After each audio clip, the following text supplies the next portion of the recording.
Okay, everyone, hello and welcome to episode 7 of my Cyberpunk game.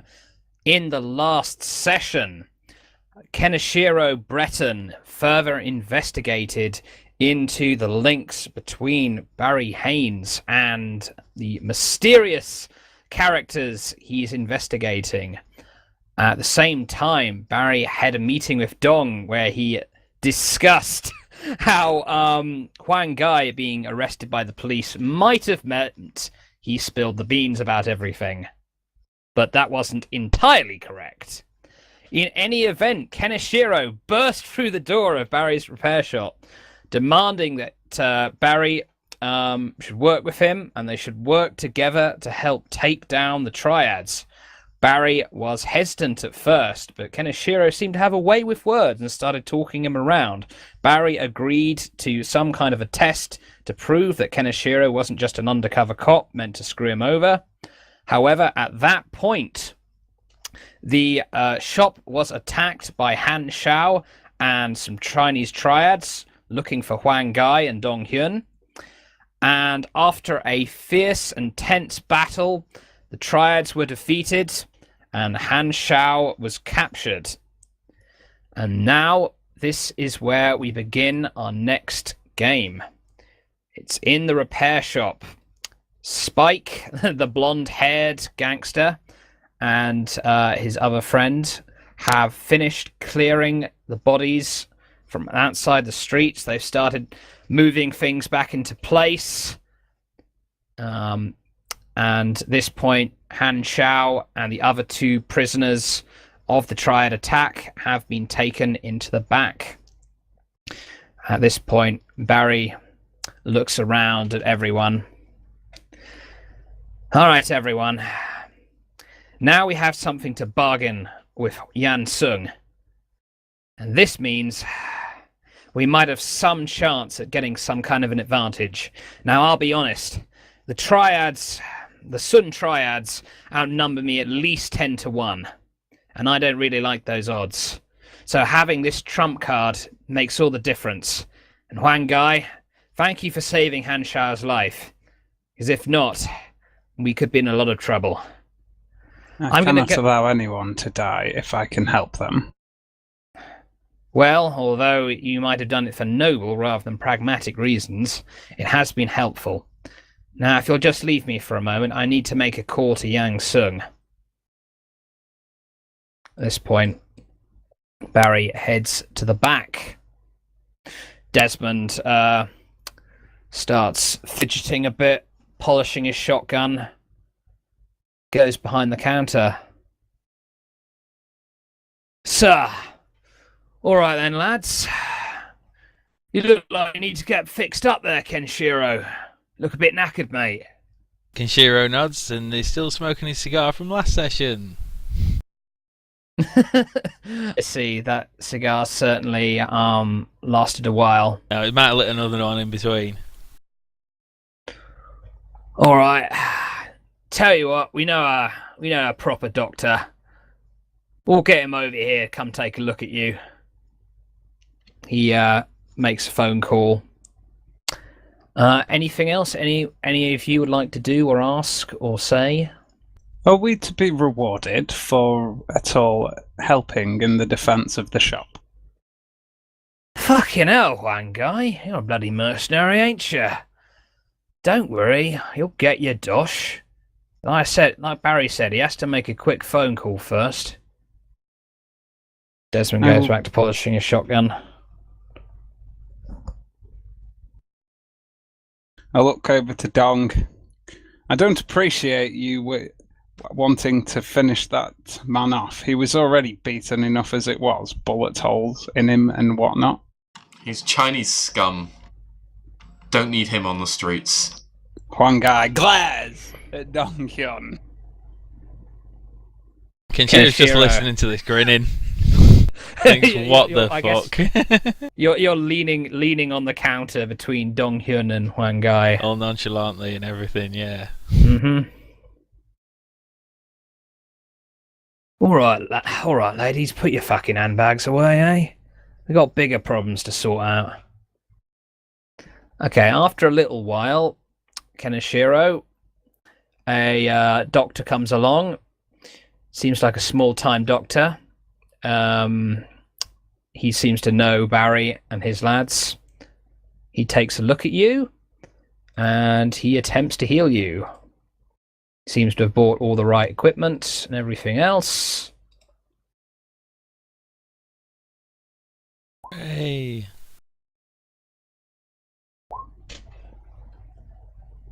All right. Basically, he takes a look at you and he patches you up.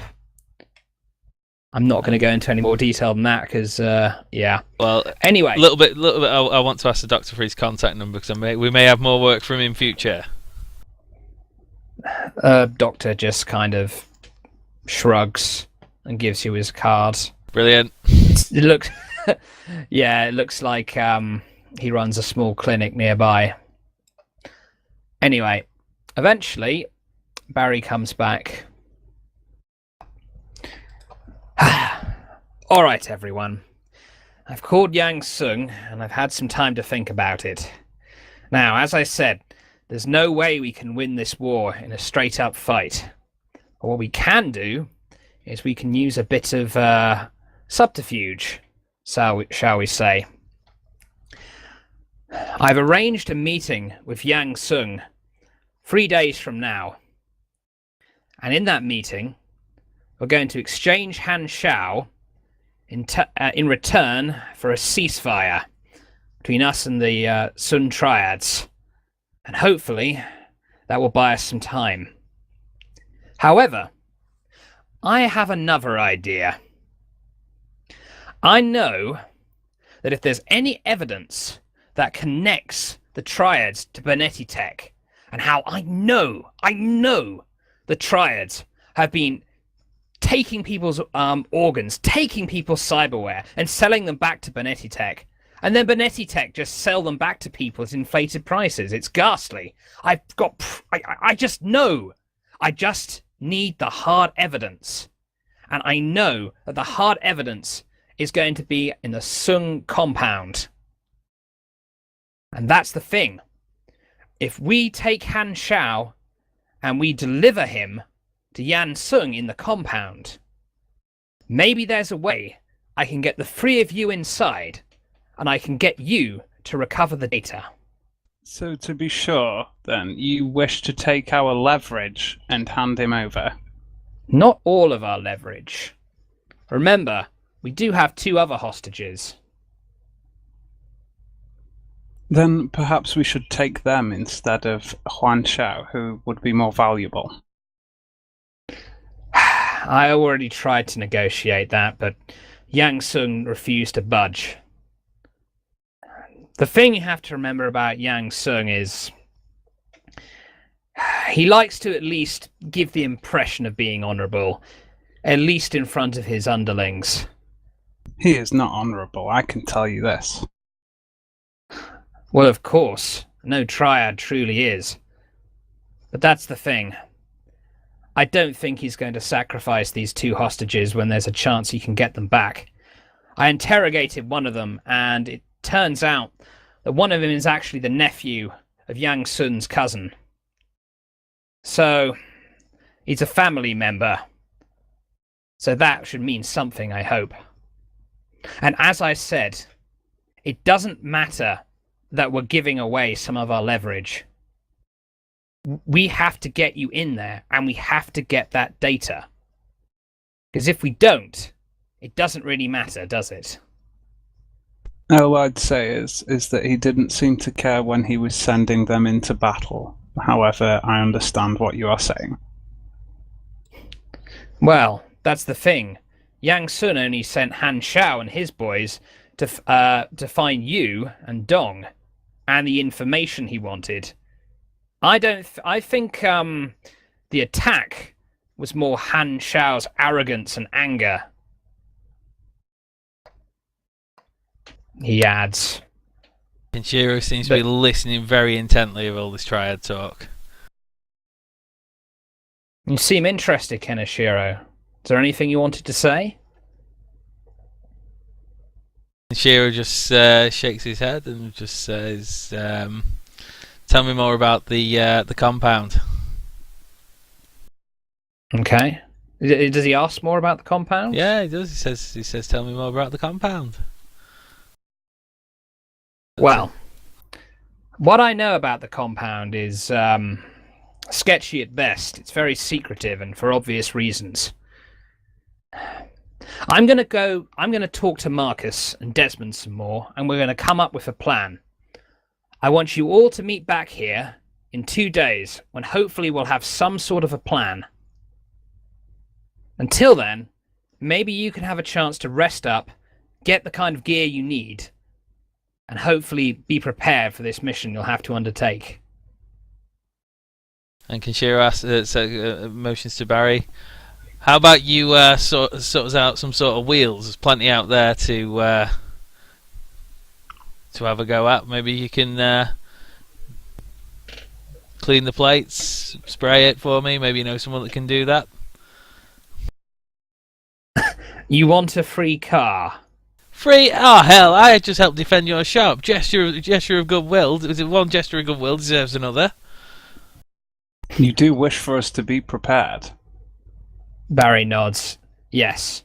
I will not forget that the three of you basically helped save my life, and most of my shop as well. And for this, yes, I of course will be rewarding you. If you don't want some kind of special reward, then I will give you all 800 credits. If there's something else you want, then just ask. Huang Gai points to his chest where he's been shot at a few times. I would appreciate some armor that.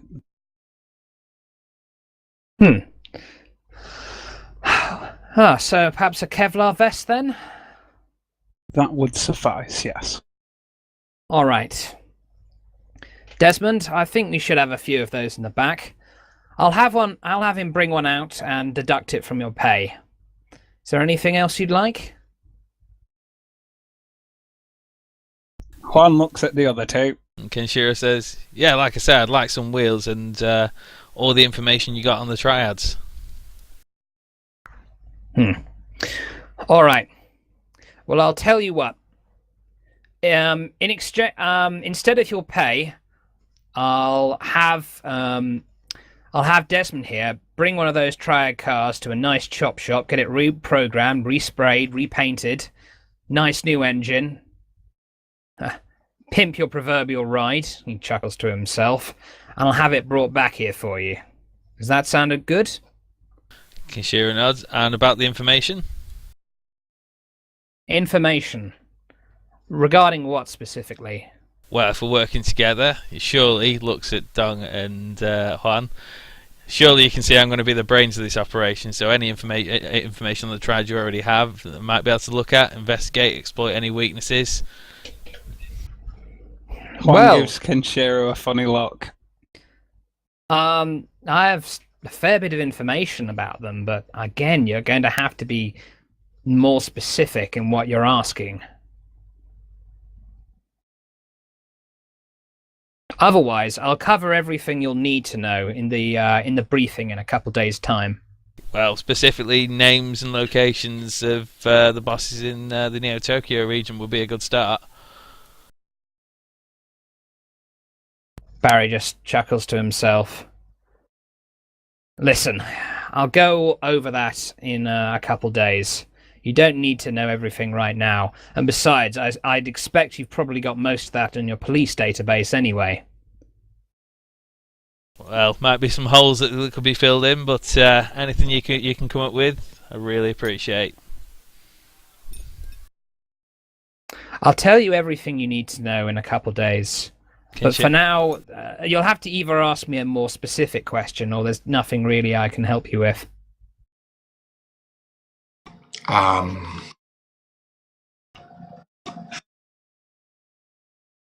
Kenshiro rolls Barry his eyes looks... and just sort of nods for now, and just sort of nods. Barry looked towards Dong. Dong, what is it? You wouldn't happen Is it possible I could use your own business services? I see. Regarding what exactly? Well, I've recently, in my head, drawn up this, some ideas so as to make my, rockets here, slapping his, robotic legs, a bit more easy to control. I see. Interesting. Very well. I'll have Desmond work on it with you. And for the parts, I'd say I'll deduct 500 credits from your pay. Swell. All right. At this point, he reaches out to Huang Gai and Dong Hyun for your credit chits. I hand over one of the 2 credit chits I have. Very well. I hand mine over.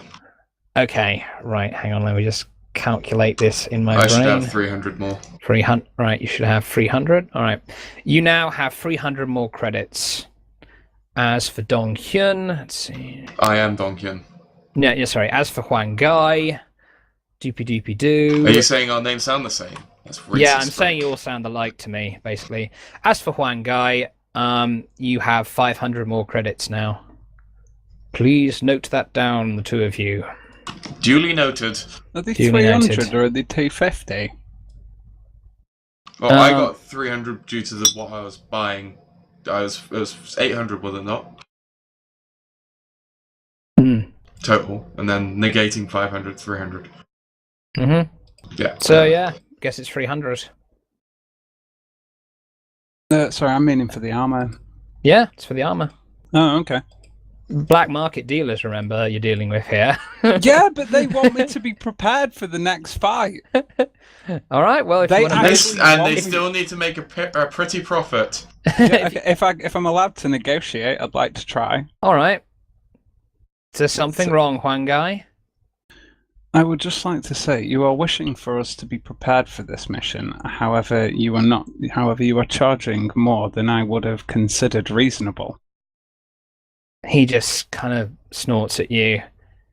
Reasonable. Okay. What do you think would be reasonable? I would think cost is reasonable. I should imagine your 2 guards over here have armor for free. He kind of raises his eyebrow at you. You're really trying to gouge me, aren't you?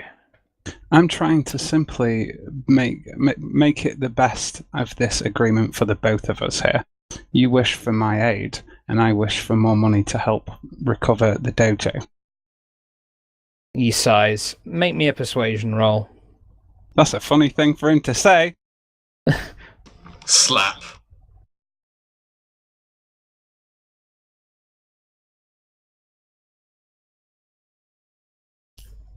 I'm sorry. The posh British character sounds very similar to me, as he would. I could make him like comically posh, but that would be a bit silly. What? Oh, I'm sorry about that. Can't give it to you, dear boy. Anyway, all right. Barry nods. Well, I do have to make a profit, and I'm already giving you a quite sizable reward, I'd hope, but I suppose you have a point. He takes his hand out again. I hand him the credit check. He adds another 100 credits to your chit. Did better than I thought. There you go. Quite reasonable discount, I'd hope. Okay. While that conversation was happening, Kenshiro wandered over to near where Desmond is and offers Desmond a cigar. Oh, cheers, mate. Fucking hell, you're generous. Says, taking a cigar. And Kenshiro then pulls out his gun, not in a threatening manner, and lays it on the desk and says, anything you can do to make this a bit less visible to the scanners around the city? Oh yeah. As a matter of fact, I recently performed that service for old gentleman Jim Caldwell. As a matter of fact, oh fuck, I want to retcon that. No, too late. Damn it. Too late. Never Kinshiro mind. now Okay. knows. Well, it Netmans was have a made a funny joke. mental note of that. Well, he already knows that Huang Gai was working with him, so Wasn't sure No, I about. guess but he we knows know- Desmond we know. was as well. Yeah, now we know. Ooh. Anyway, aha. Barry looks at Desmond, kind of glaring at him, and then Desmond's like, I don't know, some arsehole called Jim came in here once. I don't know, to be honest. That might have been his last name. It could have been anything, really. The Kinshiro smiles and offers Desmond a light. He smokes a bit. All right, I'll modify your shooter. It'll be 50 credits. Yeah, just put it on my tab there, Desmond. He kind of looks at you oddly. All right, on your tab, okay. He takes the gun, goes away for a bit. Barry approaches Kenishiro, putting his arm on the counter. Just so you remember, Kenishiro, you are receiving a stolen, souped-up Triad car as payment for saving my life, just so you know. So I'd appreciate it if in anything in your police reports, if you're going to make any, you would leave me thoroughly out of it. He says, in what seems to be a cross between a threat and a pragmatic point. Kinshiro sort of looks at him and says, "Barry, I'm so far undercover. I'm a knee deep in shit. I don't want shit to get out about what went down here today. I was never here." Smiles. Good. That'll be best for both of us. In any event, if you just give me a couple days to plan, hopefully we can come up with something that'll help get Huang Gai off the hook as well. Huang Gai looks over to Kenshiro and says, I know that your last car wasn't the best, but you didn't need to shoot it to show that you didn't wish for it anymore. Oh, for fuck's Yes. sake, man! I was shooting at the goddamn triads. Your car looks a bit knackered, Kenishiro. Juan chuckles. I'll tell you what. If you want to sell it to me for scrap, I'll give you 200 credits for it. Deal. Barry I suppose nods. With all the lead inside of it, it would most certainly be worth that. In fact, Desmond quite likes these old projects. He might even try fixing it up, seeing if he can make it into something. At this point, he goes and adds 200 credits to your credit sheet. Awesome. There you go. All right. Well, if there's nothing else, gentlemen, go about your business and meet me again in a couple days' time.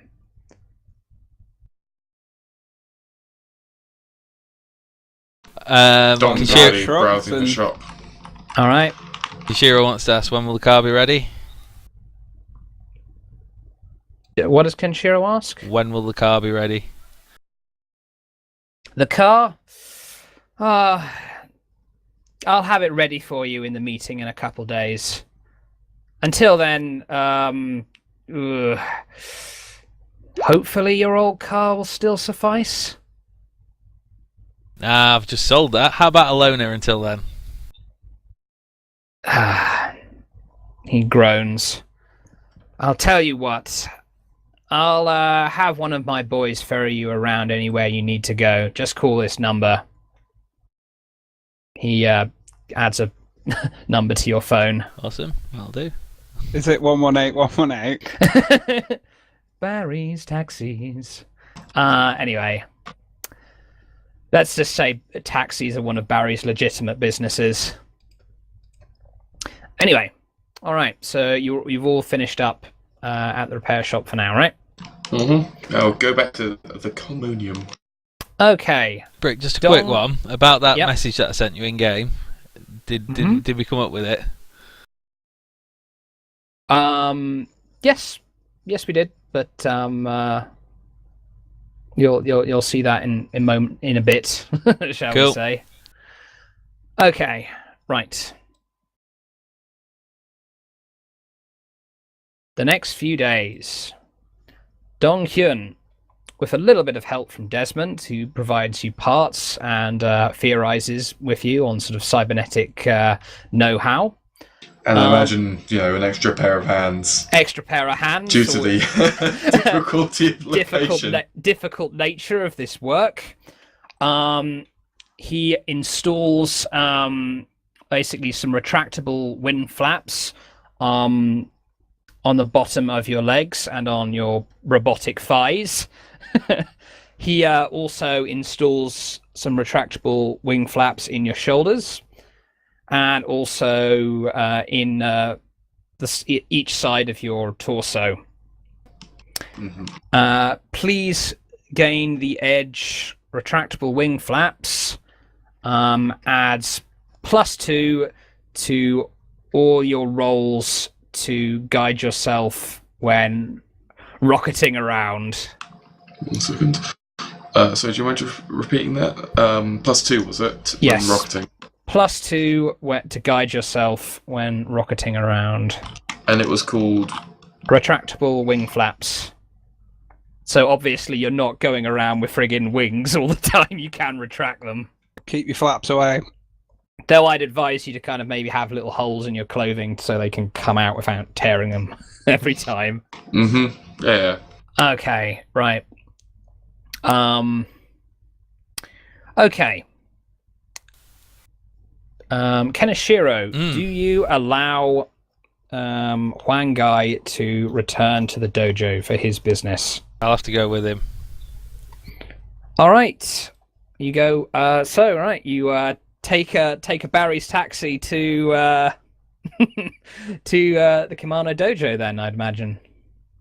Okay, we can do that. Wow, are you actually just letting me go there and just not arguing with me about it now? I mean, I did ask the other day. You did ask the other day. I'm actually allowing it now. Now the two of you are both you're both associates of criminals now, so you're both as bad as each other. So it doesn't really matter anymore. Oh, right. So I'm not allowed to go by myself still, though. No, you're not going. You ain't disappearing, mate. I'm keeping my eye on you. Oh, right. Yeah. Sorry. My plan was to just escape the city, Damn it. Right. Okay. So we're going to the dojo. Yeah. I'm going to tell you to hurry the hell up. I've got things to do. You are not the only one with things to do, my friend. All right. Finally, you return to the Kimono Dojo. It has been probably, you'd say, 4 or 5 days, depending. Around about between 4 and 5 days since you were here last. Of course, you spent a good few days knocked out in a triad chop shop, being tortured and in various unpleasant ways. As you do. As you do. But yes, now you have returned to the Kimono Dojo. Is just as rustic and beautiful a dojo as ever. As you step through the front door, the old man, Kimono Yusaku, the owner of the dojo, just kind of goes wide-eyed and rushes towards you.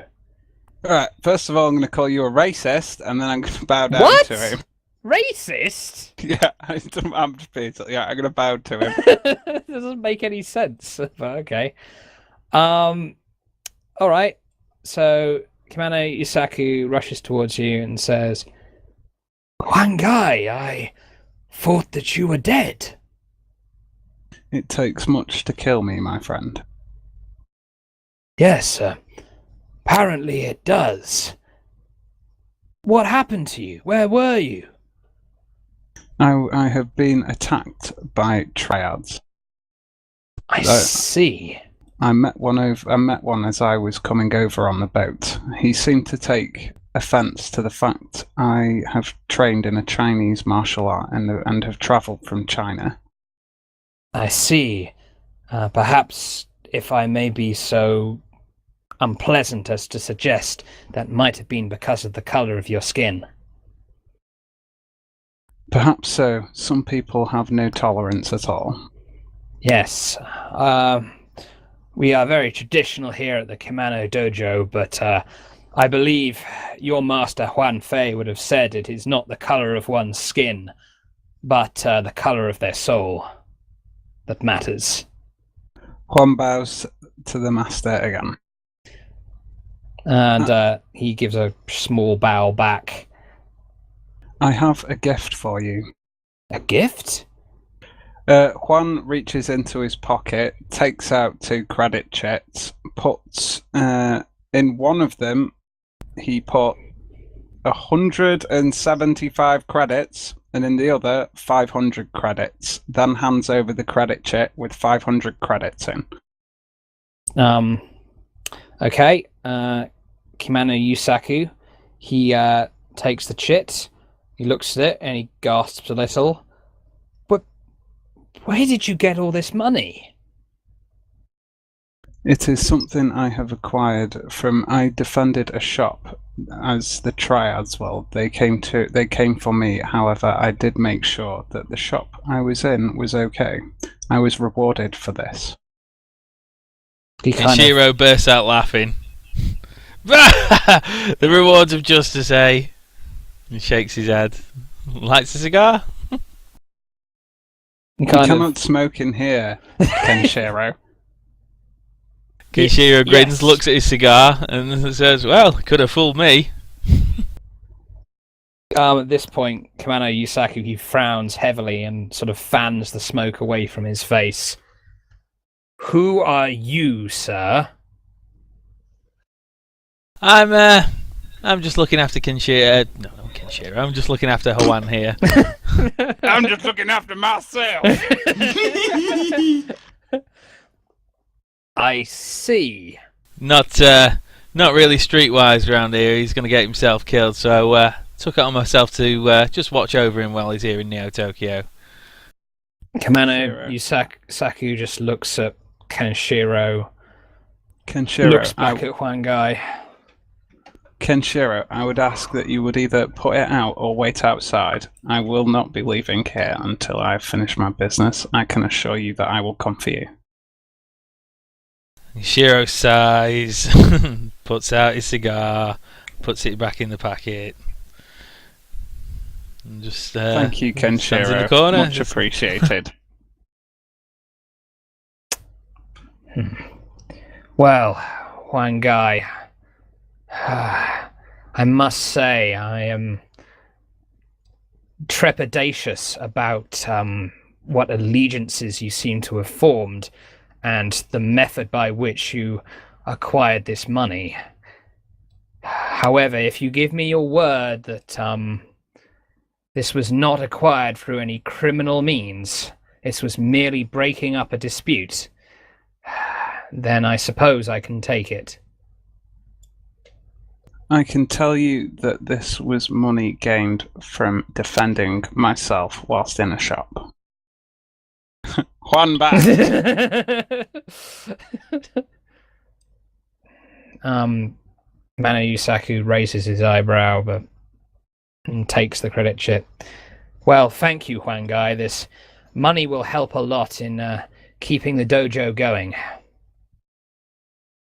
Could I would suggest that we do the martial arts exhibition in the streets that I suggested on my first day here. We could use the money to actually fund doing this. It would raise awareness for the dojo.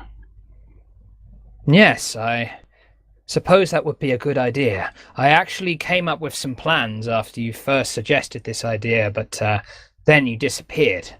But now you're back. I have just the idea. I'm thinking that we could rent out some space in the local park, perhaps put up some flyers, maybe show some people our ways. Juan Guy smiles. I believe this is a fantastic idea. Hopefully we can demonstrate not only kimono-style jiu-jitsu and kendo, but also the teachings of your master Huan Fei and his kung fu. All martial arts are there to be learned and to be used for the good of all people. I believe that this will be a grand thing. Well, if only more people shared your sentiments. All right, well, you stay the night here, and we'll prepare for the festival tomorrow. One guy looks over to Kenshiro and says, "You are okay with me staying here for the night, yes, Kenshiro?" Afraid not, good buddy. We've got a few other things to attend to. We can come back in the morning. You are prepared to get up early then? Kenshiro nods. Come on, we got business to attend to. If you will excuse me, Yusaku Kimano, I have business to attend to. I can assure you that I will return in the morning for the martial arts expose. Just Yusaku, please. I think we know each other well enough at this point. And of course, I will see you tomorrow. I will send my students to hand out flyers today. Hopefully there should be a reasonable attendance for tomorrow. Thank you, Yusaku. He nods and goes back to training his students. I'll call a Barry cab to take me to my apartment. Wait, All right. oh yeah, we haven't got the car, or you haven't got your car yet. All right. Barry's boy's taxi pulls up and is ready Desmond to driving. No, Desmond is. Desmond's helping Dong with his cybernetics right now. Possibly Damn also it. getting a stern talking to. Possibly getting bollocked as well. Yes. Well, at least he's got some jasmine tea to drink and a cigar to smoke whilst after to calm down. Yeah, there you go. Anyway, all right. So, taxi driver leans back. So, it's my understanding that boss says you lads get free travel for a bit. Not bad, eh? Where do you want to go? Are you all from England? Well, most of us, yeah. I'll give the driver my address, and they say just doesn't really say or interact too much. He just says drive on. He nods. Fair enough, lads. And he takes you back to your apartment. All right. Anything particular you want to do at your apartment, or can we go to the next day in the festival? I quickly want to eat, so order some takeout. All right, you eat. You order some takeout. And also, I want to investigate all the stuff that I've learned about the but I can never remember his name. You know, the leader that Barry's been negotiating with. Feed his name into my little computer there and find out what I can find out about him. Once I've found out all I can, I want to relay all the information I've found out, apart from Barry being involved, to the chief, and also add on to the information that I'm sending him from now on. If I need to contact him, his code name will be Shirley. Could I ask that when you're after you've ordered takeaway, do you order takeaway, wait for it to arrive, eat it, then do work, or do you do work while you're waiting for your takeaway? I start doing a little bit while waiting for my takeaway, but not working really hard. Just getting everything set up. I was gonna moan like if you'd made him hurry up to eat. It's fine. God damn it. Okay. This is some deep hardcore roleplay, folks. Boy. Okay, right. Make me an investigation roll then, please. I'll take the 5. All right. You research the police database and various newspaper clippings. Yang Sung seems to be 51 years old. He's the head of the Sung Triads. And it appears that he's made quite a nice little setup for himself here in Neo Tokyo. Yes, he was born on mainland China, where he made his bones. It's apparent. Again, little is known about him, but it is rumored that he made his bones in Hong Kong, in mainland China, But he quickly saw the wave of immigrants that were coming over as Neo Tokyo was basically being formed. It was basically being founded, and he was one of the people who had his foot in the door first off. And it seems, yes, he's basically become the dominant Chinese triad here in Neo Tokyo. And that's what you glean about him. Is there anything specific you wanted to know about him? No, that's pretty good so far. But I'd also like to relay all the information I found out so far to the chief. Again, omitting the fact that Barry's, I'm working with Barry, omitting anything to do with Barry. Mention that I may know the location of a secret triad compound, but there'll be more information to follow. And as I say, I'm going to tell him that from now on, if I do need to contact him, his codename will indeed be Shirley. All right, hang on. Are you omitting any mention of Barry, or are you saying you're working with him? I'm not saying anything about Barry. Yeah, I'm not saying anything about Barry. So what are you saying to the chief? Basically, that I'm following a lead about the trial leader Yun. Again, you've told me just recently. Yang Sung. Yang Sung. Yeah, I'm following a lead about Yang Sung.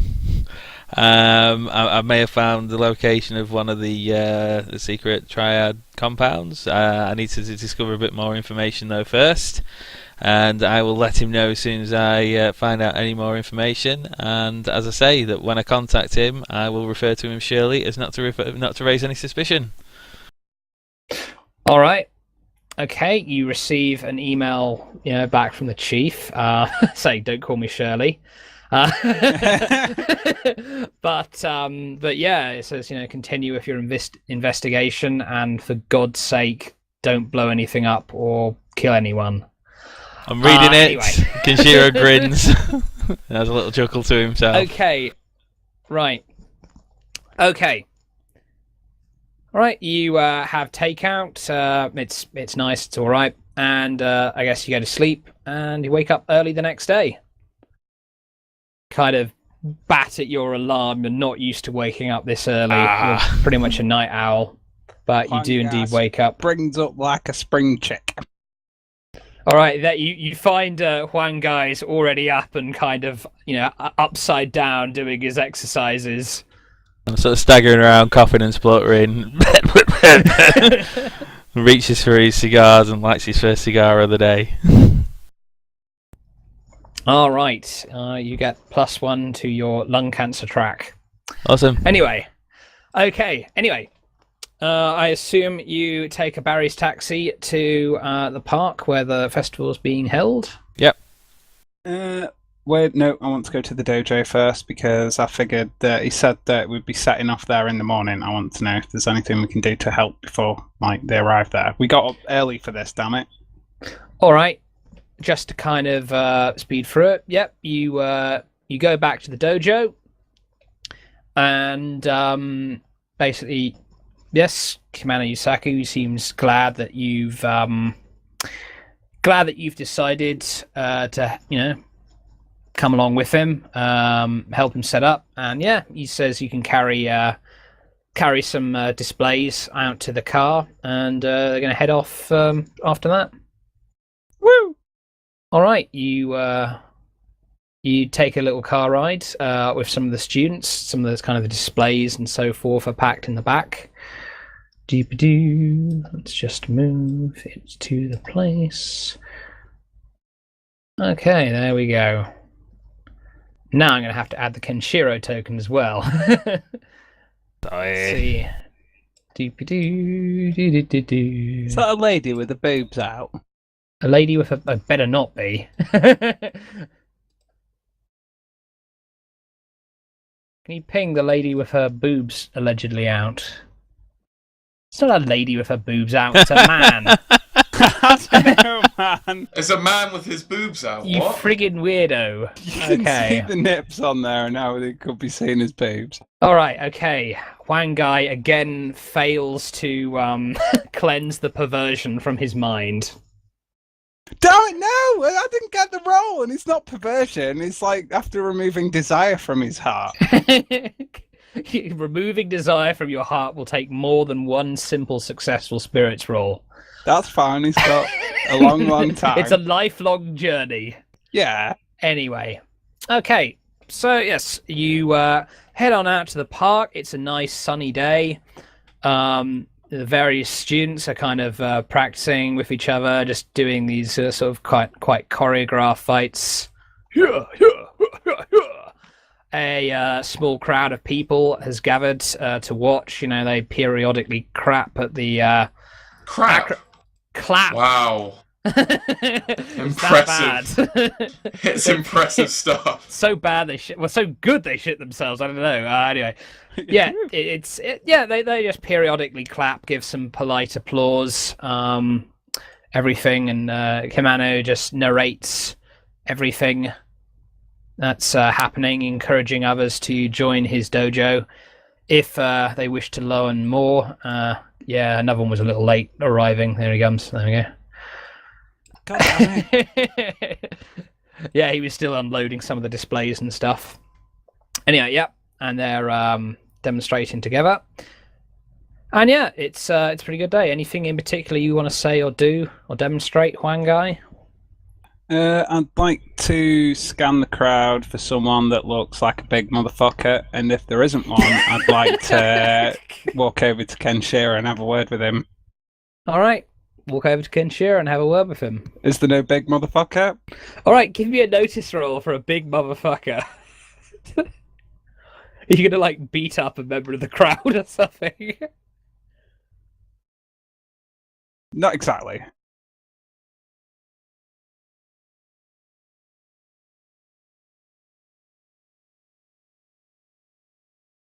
Wild die, please. Yeah, sorry, I was failing there. Okay. Yeah, you look around the crowd, but like nobody really stands out to you as a quote unquote big motherfucker. Okay, I guess he can keep his eyes out for one. All right. And then he's One gonna shout. might turn up at some point. You never know. Yeah, Kenshiro, come over here, please. Kenshiro scowls and then sort of walks over nonchalantly. He's been very nonchalant this session, but he walks over nonchalantly. There we go.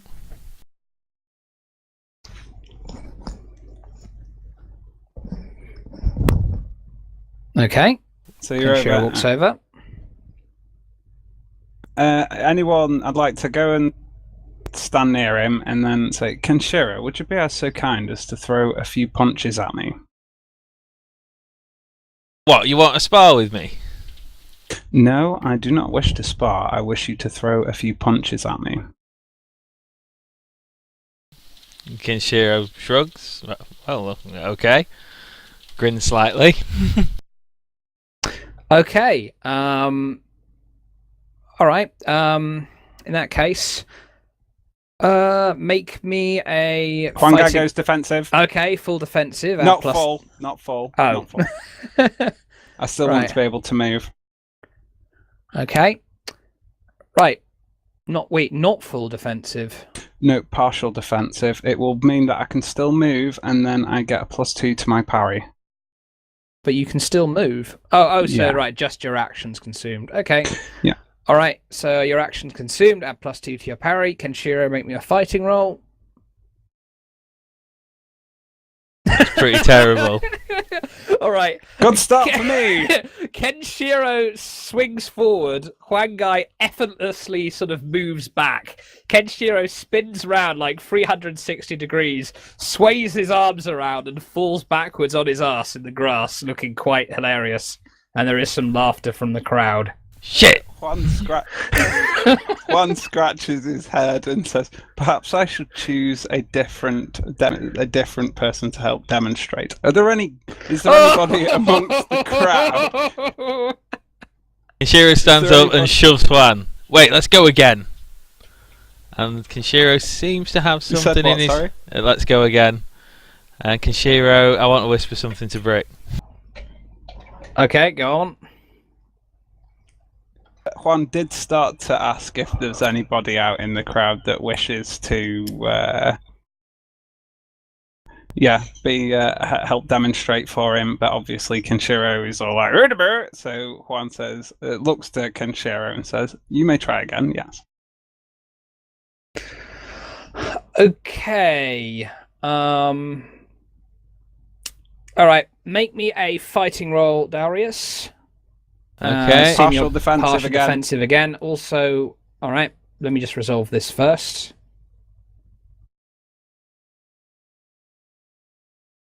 Am I doing my fighting or the other thing first?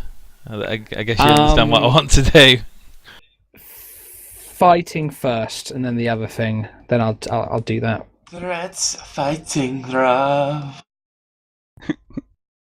So there's my fighting. Do you want me to do the other thing now? Okay. You miss with your fist, and then make me a throwing roll.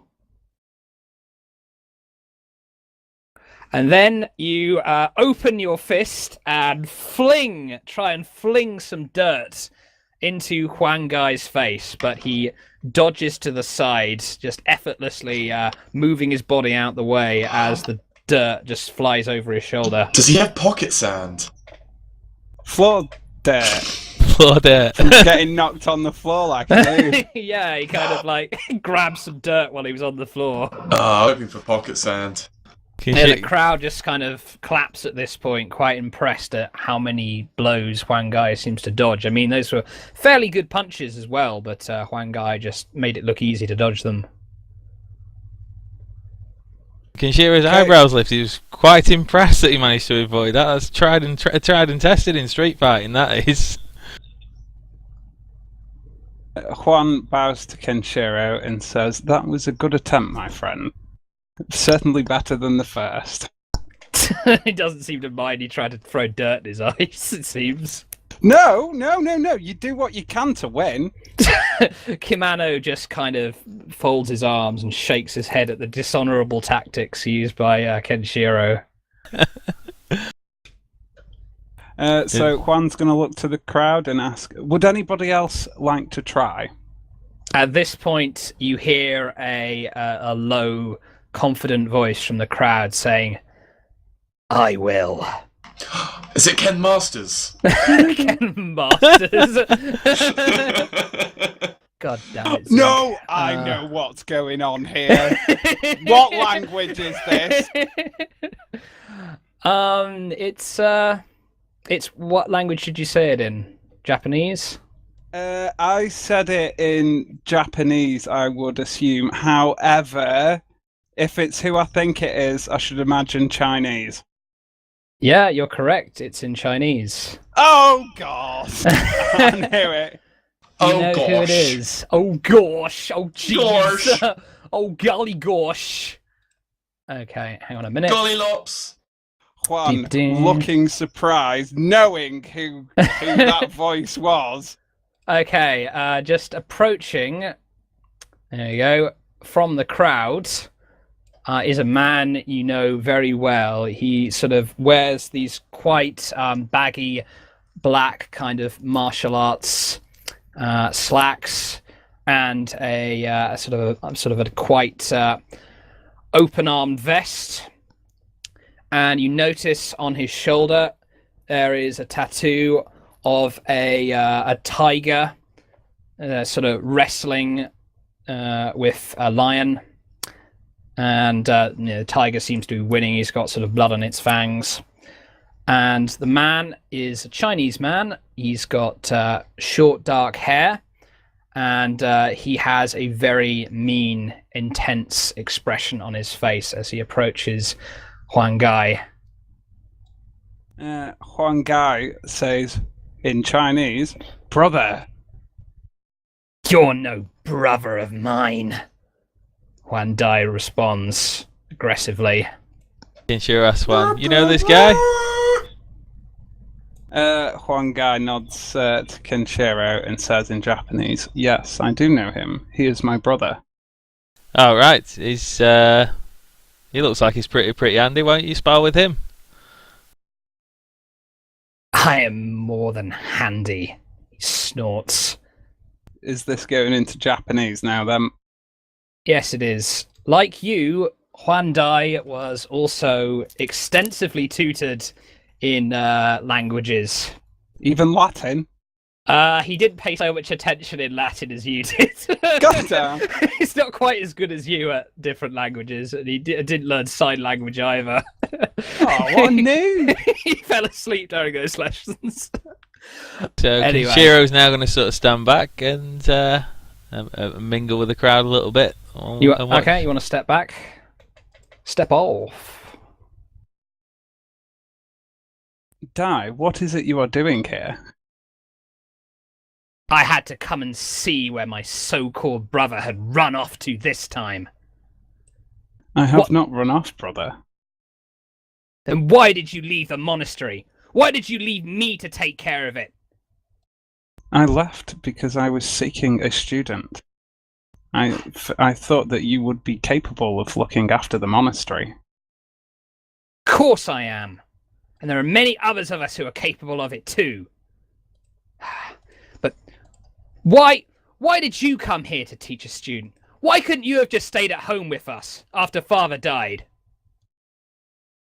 Father asked me to go seeking a student.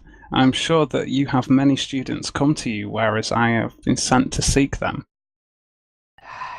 And why would the old man choose you of all people, to come and find a student from a foreign land?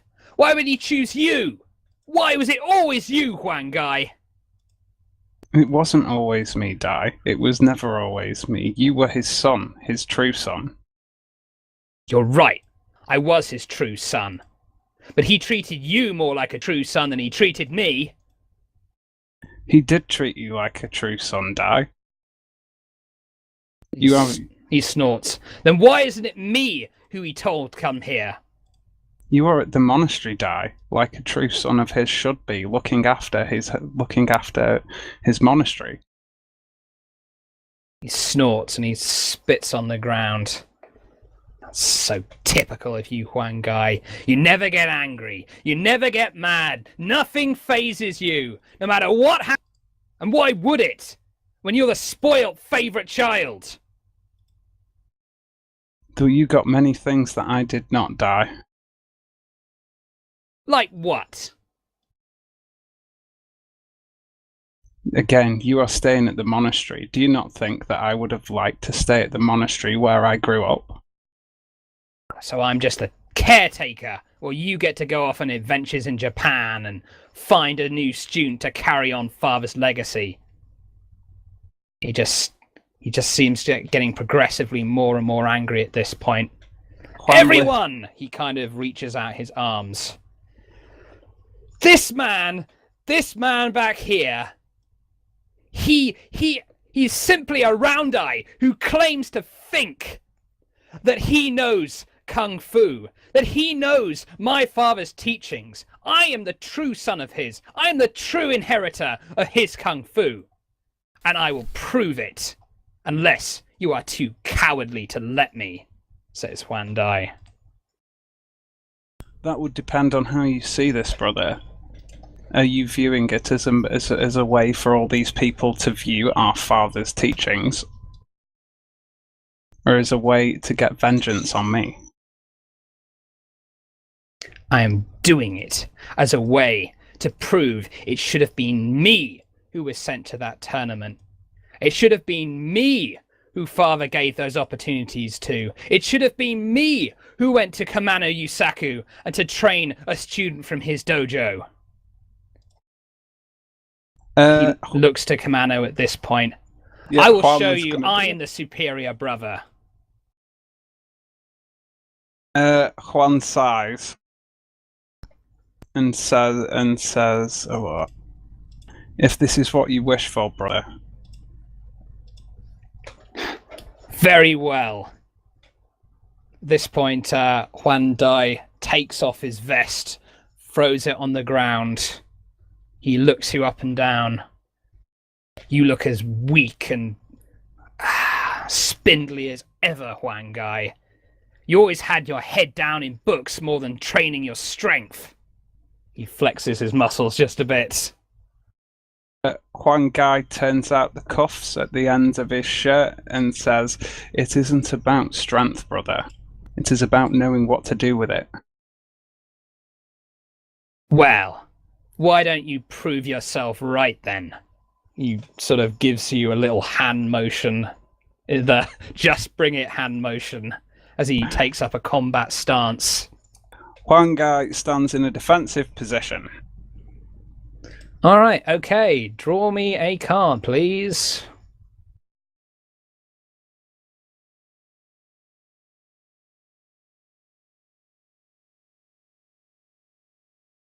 Ran out of cards in deck. Okay. Shuffle. There we go. You should now have some cards. I have a card. Okay, what is this card? What's his card? No, you tell me what yours is. No, I know what mine. What's his card? Oh, for what did tell me? Oh, fine, I got a king. All right, he gets a 10. Oh, you see, Right. you could have told me. You should tell me. I'm the GM. Oh, I right. am omniscient. Okay, right. Okay.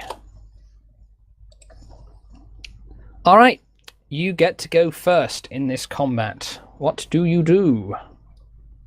I would like to hold my action, please. Okay, you hold your action. You stand there awaiting Huan Dai.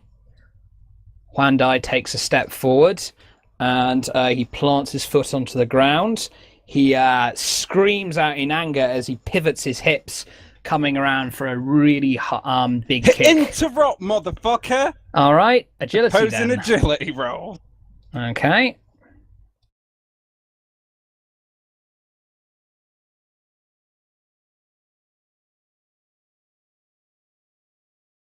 Do I get a wild die here? You do get a wild die. Awesome. All right, you can interrupt his action. Huzzah! I would like to. Well, go on. I'd like to attack him. Just a strike. Okay. Of course. Yeah, not damaging one. Oh wait, a touch attack or an actual attack? A An non-lethal. actual attack. Yeah, non-lethal. All right, non-lethal. Okay. Ah, well. I know Okay. that's not going to hit him. All right, you try and sort of interrupt his kick with a slug to the gut, but basically he kind of he bats your hand away and he continues turning into his big kick. He is good. He knows what he's doing. He's not heavy. He's your brother. There we go. I think that hits, doesn't it? Yeah, 8 parry. Okay, right. So that's... Oh, come on. Fuck off. I think Okay. you'll find my toughness is 7 wearing the body armor. You haven't been given the body armor yet. Oh, curses! Well, yeah, they needed time to get it ready. Okay, right. And plus, it'd be kind of a crap fight if you have fucking body armor and your brother didn't. Well, that's what he gets for not thinking and not being smart, isn't it? You know? Oh, wow, what a great martial artist you are. He No. kind of, like, holds his leg and goes, ow, ow, and you say, I've got body armor, motherfucker. Yeah, dude, that's my character, doing what he's supposed to do best and being smarter than that guy. Because he's like, oh, yeah, your head was always in the box. Yeah, well, I was not smart enough to wear body armor, you wanted to do a Marty McFly thing. Oh, well. May I do Anyway. a smarts roll to see if I was smart enough to wear it? No, your body armor Okay. has been prepared for you. You'll get it tomorrow. Anyway, right. So yeah, he delivers a solid kick to your gut. You're winded. Okay, it's your go again. Roll to recover from being shaken. Your toughness without your body armor is 5, right? Just for purposes of Yes. right. Okay. All right. Good. Yeah, I'll take the 5. Okay, you are unshaken. Right. Okay, Huan Dai goes for a wild attack. He's just putting everything he can into this punch. He ain't fucking around anymore. Fucking hell. Oh no. It'll be fine. It'll be fine. Okay, your parry is 7, right? Or is it 8? 8. 8, okay. I 8. am wearing my braces. There you go, you've got your braces at least. 8, okay, so 12, 16, 20. Okay, this could hurt a lot. Okay, first off, 3 plus 5 plus. Okay. would you like Soap to roll, make a yeah. soak roll? How does the soak roll work exactly? Roll Each D. success removes 1 wound from that what's has my been D? caused. You roll your vigor. And wild die. Wow. Okay. Right. Oh, well, there we go. So that's 2. Okay, so 2. So your toughness is 5, so that's 8. 8 plus 27, 31, 35. So that means he's done 1, 2, 3, 4, 5, 6. 6 wounds, and you've soaked 2. Oh dear. Wow. Right, okay. With one incredibly wild punch, the air around his fist seems to just shimmer to the crowd. It is frighteningly fast as he drives it right into Huang Gai, right dead center into Huang Gai's gut. You can actually see like a concave on Huang Gai's gut because just how hard he's punched him. You just hear the wind rushing out. The punch is so incredibly hard.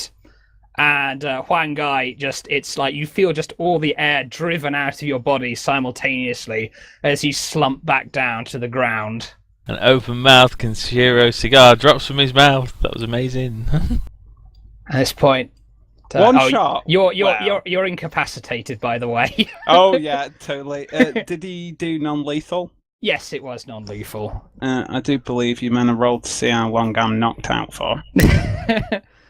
I could do that, but this is kind of going to be more theatrical that's anyway. Cool. Okay. Yeah. Yeah. Okay. This is going to be. I mean, Kimano's going to be there with the smelling salts anyway.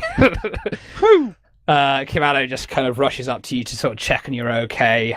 You're sort of kind of fading in and out of consciousness as he gets out the smelling salts, waves it over your face. You know, he's ready for people getting hurt too badly in martial arts demonstrations like this. Oh, yeah. I told you, everyone! I told you! He's just a fraud. He's too weak. He talked his way into Father's heart. He was never as strong as me! Kimano! I won, right? This means you should choose me to teach one of your students. You should choose me to teach one of your to teach them of your legacy. At this point, again, the smelling salts are kind of starting to take effect, Huang Gai. So you can you're vaguely aware of what's going on, even though you're kind of too winded and beat up to really act. Yeah. No, Huang Dai. This is not the way we do things. Your father, for whatever reason, chose Guy. It may not have been because he was stronger, but because he had a better attitude, and he realized that martial arts are not simply about strength. They are not simply about who wins the fight. It is how you act outside of the fight. Fighting is just a tiny component of what martial arts mentality truly is. Huang Gai just spits at the ground again in frustration. I knew it!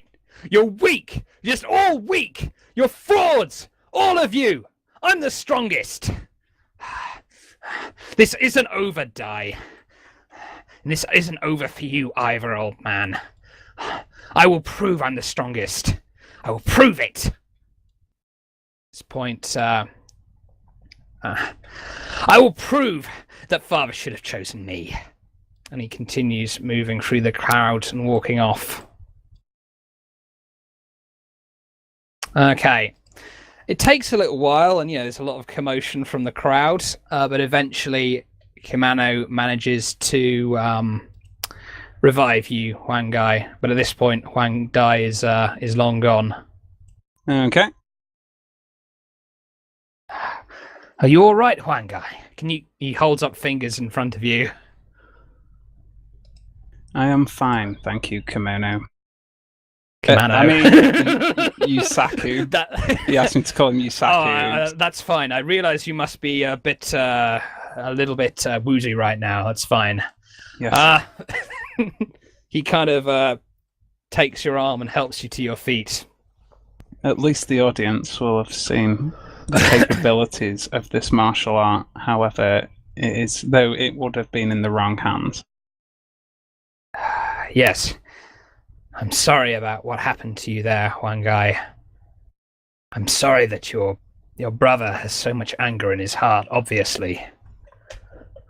It is not your fault, Yusaku. There is no need to apologize. He nods. He is your friend, is he not? He looks to Kenishiro. Yeah, nods. I guess so. Well, I think you should take him away right now. I don't think he's any condition to continue the demonstration at this point. Have we had anybody sign up? Well, don't worry about that right now, Huang Gai. Just rest. I'll tell you how it went later. Okay, As you say, I mean, though it may not have been a demonstration the way we would have liked it, it was still a demonstration of the power of your father's kung fu. Yes, indeed. He goes back to training his students. I'll help Huang Gai to the road, and we'll call a barry cab. All right, okay. You carry Huang Gai off to the barry cab, and you're taken away back to, I guess, going back to the apartment. When is it we're meant to see Barry again? Is it tonight or tomorrow? Tomorrow, day after. Yeah, I'll just go. Well, I just want to go chill at the apartment, I think. Okay, do you want to talk to Huang Gai? Want to maybe talk to him? Bond a bit while the drive back? We can do that, yeah. I'm going to talk to him about his brother and say, yeah. Oh, yeah, well, that brother certainly packs a punch. Huang Gai looks at Kenshiro funny. Was that a joke? No, he, so your brothers, you don't look like brothers. I was adopted as a child. And so your father taught you both kung fu? Yes, he did. Dai seemed to be more focused on the idea of power, whereas I was more focused on the idea of learning when to use it. Well, I certainly think you should have used a little bit then. I guess so, yes. I didn't fight smart. That was my problem there. I underestimated him. You sense that Huan Dai, he seems like he's definitely been training a lot since last you saw him, last you really spent time with him. Totally!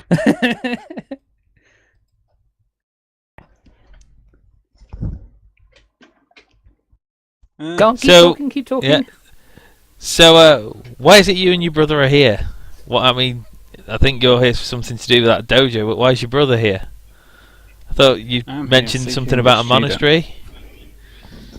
I'm here seeking a student. I'm unsure as to why he is here. I guess he came to look for me.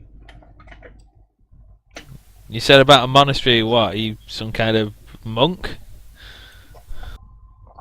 Not exactly, but you could say that.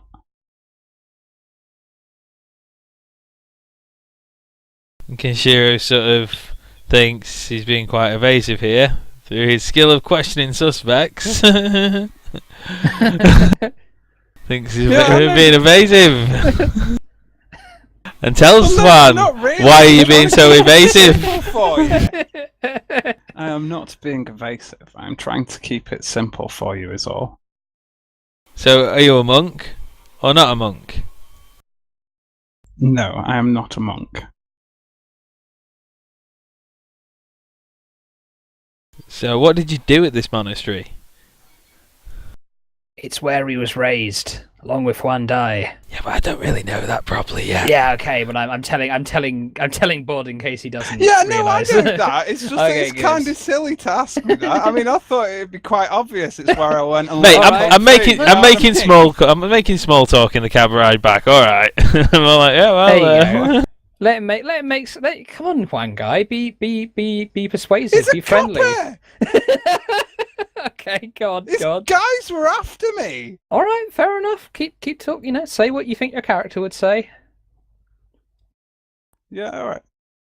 It is where I learnt kung fu, as you can imagine. My brother is also learnt it there.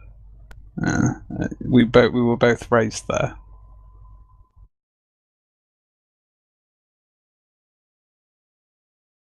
Okay, so Kenshiro just nods and stares out the window a moment, seeing as the conversation seems to have dwindled away. Juan Guy, are you too kind of sullen right now to kind of further talk to Kenshiro then? Yeah, I mean, Juan Guy's a bit gutted. He's happy that people got to see the martial art. He'd have preferred it to go the other way. So he's a bit gutted, but still. Is that desire, that ego deep down, maybe? You know? Yeah, maybe that's he never hasn't know. eliminated it yet. There you But go. still, that would have reached a different audience, which would get interest. Still, it might not be the best audience, but you can still find like good people within a bad crowd. So yeah. Mm-hmm. All right. Can I have a little monologue while looking out the window? Oh, absolutely. Yay! So Kenshiro thinks he stares out the window. Ah, hell. This one guy reminds me of my old partner. Full of ideals. There's no real idea how the world works. The fuck am I doing lumbered with one of these kids again? They just have no idea he's going to go out here and get himself killed. Another one. Another idealist lost. Sort of visibly shakes his head for a moment. When are they going to learn that's not how the world works? Hell, I can't get too attached to the guy. He's not my partner. And then there we go. There's my little monologue. It's just a little short one there for you. Little taster. All right, there we go. I like that. That's that was almost a story. Almost. a paragraph more, and it counts as a story. I think. Yeah. There you go. There's a taster anyway. Okay. Look, all right. I'll consider that half a story, and you can tell the other half some other time. Anyway, all right. You drive back to your apartment. Do you do anything in particular there, or just kind of chill out for the night? Chill out. Check messages. Nothing important really. Okay. Right. You get one message from your landlord. Where's the rent, you deadbeat? How much do I actually owe him? Right. For this last month, you owe him 100 credits. I'll sort of send him 100 credits off my chit and tell him to shut his fucking mouth. I told you to get the money. All right. Good. Payment is transferred. You receive a text message back. All right. If you ever miss the rent again, you fucking deadbeat, I will pull your intestines out through your asshole. It's a bit rude. A text back, LOL. LOL heart. Lols, noob. Lollilops. Cat smiley face. Anyway, yeah, he just says something utterly undecipherable and horrible back, full of typos and obscenities. Anyway, right. Other message is you get you're behind on your car repayments. That's another message you receive.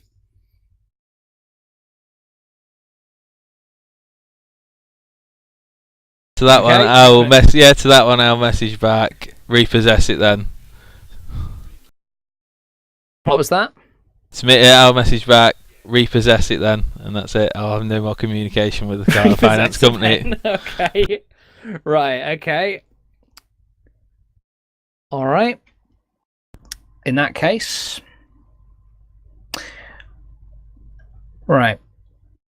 Anyway, the night passes uneventfully, and the next day occurs. I assume you head on over back to Barry's repair shop. Oh yes. The meeting. Oh, Oh, do you want to do something? I wanted to check in at the dojo. All right. I just want to know how it went, you know? All right. Do you want to just call? Do you want to just call? Yeah, Kenshiro hurries Hwang along and passes him the phone. Just reckon. All right. Just call them. You call Kamano Yusaku. Ah, hello, Hwang guy. Good morning, Yusaku. Yes. Again, apologies about what happened yesterday. This is Yusaku fine. Kamano. It is fine. I'm just calling to ask how it went, if you got many sign-ups. Well, it was quite the impressive display. We did get a few sign-ups, yes. We got a few who were very interested after the way you managed to dodge your companion's blow so easily. And also a few who were interested in the dojo after Huan Dai's display. I'm not shocked at that, I must say. Yes, so as you anticipated, it definitely attracted two different, distinct types of people. But in any event, more business for the dojo, more students to teach. Thank you, Huan Guy, for what you have done for us so far. You are more than welcome, Yusaku. I thank you for the aid you have given me also. He nods. Remember, if we want I can't hear a nod. Oh yeah, you hear the phone kind of shuffling a bit as he nods. Oh, fair enough. Okay. There's Very also a well. low grunt. You are always welcome back to stay at the dojo again if you wish. Thank you, Yusaku. I'll keep that in mind. I'm glad that you seem to have a friend to take care of you. He sort of says the word friend a bit suspiciously and awkwardly. Yes, me too. I also say that suspiciously and awkwardly. All right. Okay. And you go back to Barry's repair shop. Now, Dong Hyun, after a couple days of you and Desmond tweaking and basically altering your body in godforsaken and cruel, inhumane ways that should never be mentioned again to anyone. It wasn't that bad. Yeah, it's not that bad. Nachi, yo. Over the course of the couple days, Dong Hyun is actually quite rude to Desmond. He sort of repeatedly says, you're not doing that right. God, do you know anything about cybernetics? Come on. And this kind of raises Desmond's ire a bit as the 2 days go on. But at the end of the couple days, you do now have some nice retractable wing flaps on your torso, your shoulders, and on your cybernetic legs. God, I'm good. Yeah, all right, mate. I'll fucking help too. All right. Desmond says, grumbling. You get in full tsundere mode. Okay, right. So I assume you will head back to the repair shop. Yep. All right. Weren't we Good. there? Yeah, you are there now. Okay, everyone, Oh. move yourselves to wherever you think you would be. Barry and Desmond are standing behind the counter. Also, yes, Spike. Where am I? I don't seem to be The other there. fella, he is here. Yes, you are. You're there. Kenishiro. Desmond, Oh, have yes, you I had see time me. to try the tea yet? Nah, he'd been busy. Busy doing nothing. Desmond just scowls at Dong, who's standing outside for some reason. Shall Put him we? inside, shall we? Oh wait, why am I outside? Where am I? I Oh, don't know. he's... There you are. Okay, right. All right. Desmond says, "Yeah, I had a cup or two. Oh, I never tried it before. It's quite nice, actually. Certainly helped ease my nerves a little bit after our friend here and his very exacting specifications," he says with gritted teeth. So, after spending time with Dong, I'm sure you can understand why I like to drink so much tea. Juan smiles and winks at Desmond. Make me a personal.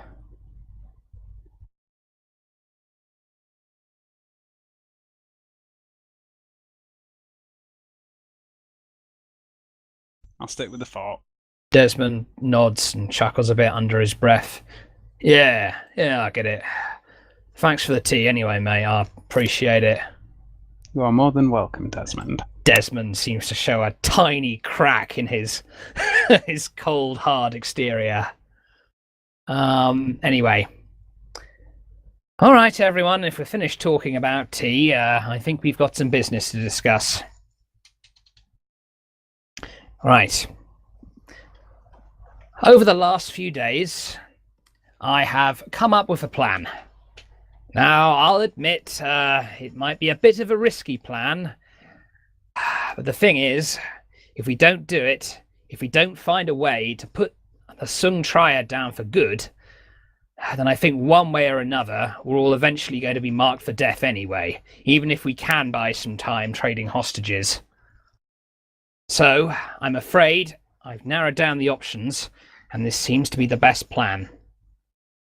At this point, gentlemen, if you wouldn't mind turning your heads around, please. He points behind you. Juan It's looks not- behind him. Behind him! Okay. Hey.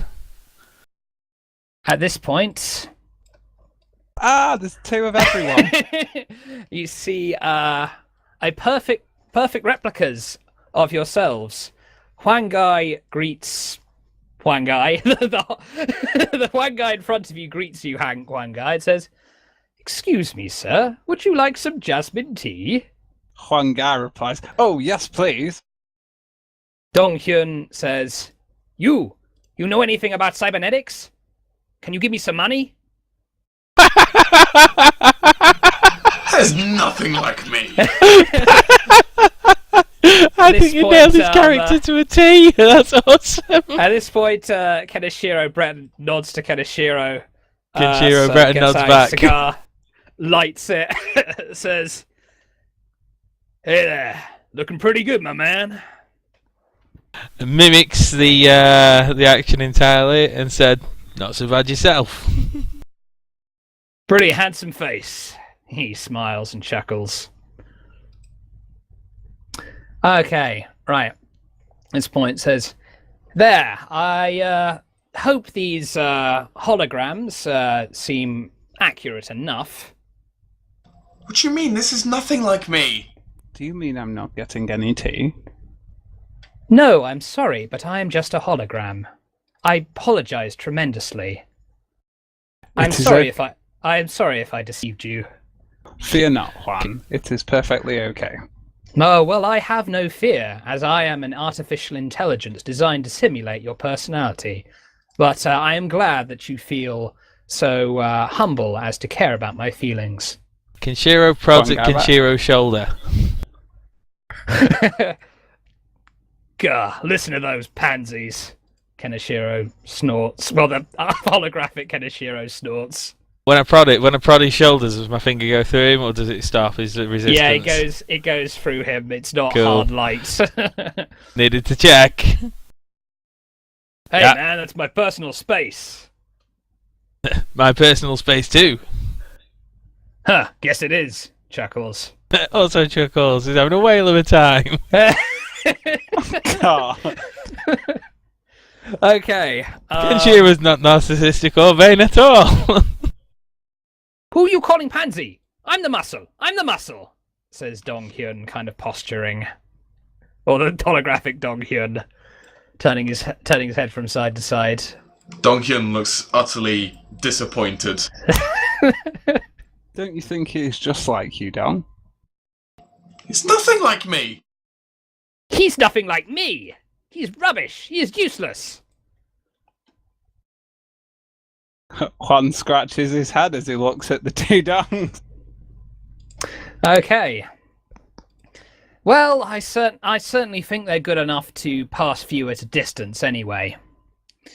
And now perhaps I should explain to you why I've gone to the trouble of creating these holograms. Okay, this is my plan.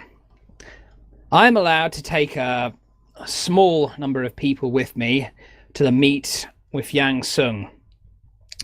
I'm going to be selecting Desmond and the three of you. After the meet, I've discovered a way I can get you guys inside.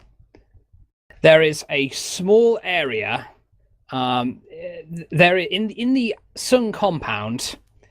There's a small area that is how shall we say, it's hidden enough with enough shrubbery and trees that we could sneak someone out of the car.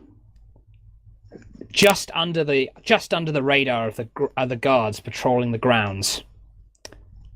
Once we've sneaked the three of you out of the car, the holograms will take over. So when we drive past the gate and the guards check, it will not appear that we've left you behind. So no one will know that you've infiltrated the facility. Once you're inside, we'll require you to sneak into the facility, and will require you to acquire the data I was looking for that connects Benetti Tech and their underground cyberware organ trading ring to the Sung Triad. That's what we need to nail them. And once you've got that, I also need you to plant a worm that will show that Huang Gai was simply an innocent stooge, while Gentleman Jim Caldwell, he was, at this point, he just sort of shrugs at Keneshiro. It'll also prove that Gentleman Jim Caldwell merely hired Huang Gai as a translator, and they actually set Gentleman Jim up at the Benetti Tech reconstruction offices to try and claim the reward that was placed on his head. Huang Gai was simply a poor, innocent fool trapped in the middle of all this. One guy bows and says, I am fine with this. Right, good. Okay. And to brief you further, I've also got another friend of mine at this point. Marcus? At this point, hang on. Let's get him off the GM layer.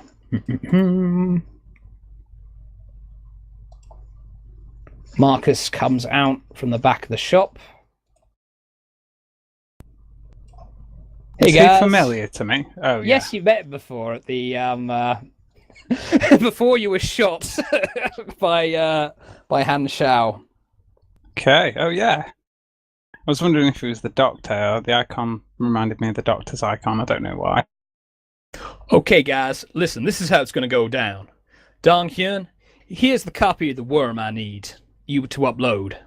He hands Dong Hyun a disc. Mm-hmm. Now, don't worry too much about hacking in. The worm should do the work. You just need to get it in there. But you should know enough about computers to get it started. Now, anyway, the reason why I couldn't hack into the mainframe directly is because we think that the main mainframe in the compound is not connected to the internet. And that's for the specific purpose of keeping hackers and assholes like me from accessing any sensitive data. So that's why we've got to get you in there directly. You understand? I do not think you are an asshole, Marcus. He just snorts and smiles. Kinshiro Well, rolls his eyes. I'm glad you think that, Huang guy. That means a lot to me. Oh, and by the way, man, I'm glad you made it out of there alive. Pats you on the shoulder. Juan bows to Marcus and says, as I am glad you got out too. Yeah, man. I'm sorry we had to leave you lying like that. Nods. Goes over to Kenishiro. So, you're the you're the dirty cop, eh? What's it to you? Oh, nothing. He smiles. Just as long as you know how to do things, maybe quietly once in a while. I heard you were part of the tank police, and they're not exactly the best at subtlety. Kinshiro grins. Don't worry, I can be quiet as a mouse. Marcus nods. Okay, well, hand you back to Barry. Thank you very much, Marcus. Right. Are there any further questions before we get ready to do the trade? Do you have my armor prepared? As a matter of fact, I do. Desmond? All right, hold your horses. Desmond reaches under the counter and brings out a suit of Kevlar armor, and he slides it. All right. No, I'm sorry, not a suit. A suit of power armor, perfectly suited for martial artists. Right, I'm writing this down right now. No. He hands you just a Kevlar vest. Yeah, just a regular Kevlar vest. Like I had before. Like you had before. There you go. And I assume you strap that on. Yeah, if I can, I'd like to put it on underneath my robes. All right. Say robes, my tunic. You put it on underneath your robes. Okay. All right. So, any further questions? One looks to the other two.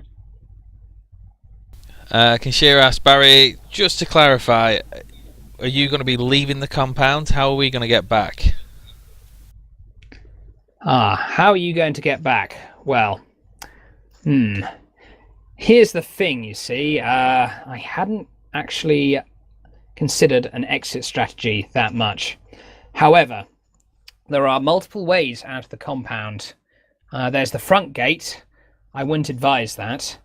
But there's another path that leads down to a smaller gate that leads into the forest nearby. I would advise you find a way to sneak down there. Worst case scenario, perhaps Don could rocket you out. So the plan is to improvise. Well, the problem is we don't know that much about the compound. As I said, you've got two options.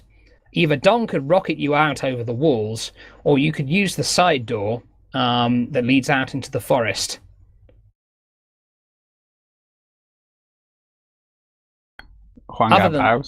Other than that, if you guys have any ideas about how I could help extract you, I'd be willing to hear them.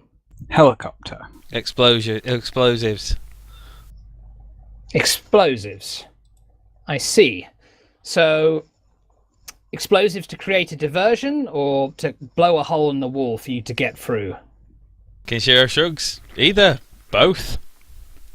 Are these the sort of people who would run to or from an explosion?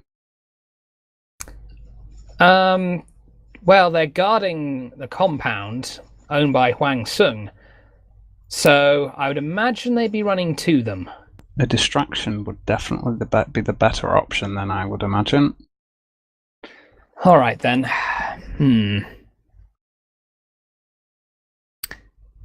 Very well, then. I will arrange, once we've left the compound, we'll also leave an explosive charge at the grounds to act as a diversion, allowing you to escape, either by use of Donghyun's rockets or the side door I mentioned earlier. Or, if you want, you could blow a hole in the wall yourselves with whatever ordnance you might happen to have. He looks at Kenashiro, considering the hand grenade from earlier. Throw it. I would suggest that we put a hole in the back wall for them to believe that that is where we escaped from and the direction we would have run to, and then we would take the side door as the exit.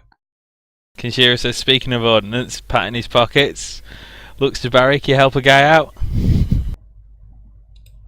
You want another grenade? Another 5, please. 5 grenades? Bloody hell, man. You are sending us on a dangerous mission, Barry, and you are expecting us to blow up a wall. Yes, I suppose you're right. Give me a persuasion roll, Kenashiro. And +1 from Huang Gai's assistance. So it'll be a 5 with a +1. Alright, I mean, I don't exactly deal heavily in weapons, but yes, I suppose I could lay my hands on a couple grenades. Will 2 be enough for you, Kenashiro? Well, if 2's the amount I can get, I could do with 5, but how about we meet halfway? How about 3? It's a good number. 3. I'll have to call in a favour with an arms dealer I know, but alright, I could probably get you 3 grenades by tomorrow. Would this be excluding the ordnance to blow up the wall? 3 grenades would not blow up a wall, I should imagine. You want me to not only plant charges inside, but you also want me to blow up a wall. That could be more difficult, because as I said, there are guards guarding and patrolling the walls. If you give us the means to blow the wall, we can do it ourselves. Well, I Kenshiro just... he points to Kenshiro. Kenshiro seems to be stroking his chin. Maybe grenades aren't the answer here. You say you know an arms dealer. Could you get your hands on a small RPG or rocket launcher?